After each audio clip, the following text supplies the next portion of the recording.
শুনতে পেলুম পোস্তা গিয়ে তোমার নাকি মেয়ের বিয়ে। গঙ্গারাম কি পাত্র পেলে? জানতে চাও সে কেমন ছেলে? মন্দ নয় সে, পাত্র ভালো, রং যদিও বেজায় কালো।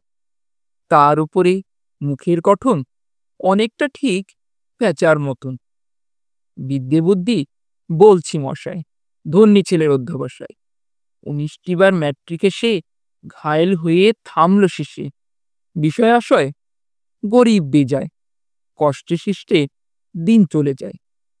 মানুষ তো নয় ভাইগুলো তার, একটা পাগল একটা গোয়ার, আরেকটি সে তৈরি ছেলে, জাল করে নোট গেছেন জেলে।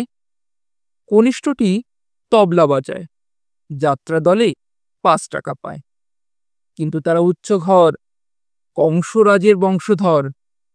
শ্যামলাহিরি বনগ্রামের, কি যেন হয় গঙ্গারামের। যা হোক এবার পাত্র পেলে, এমন কি আর মন্দ ছেলে।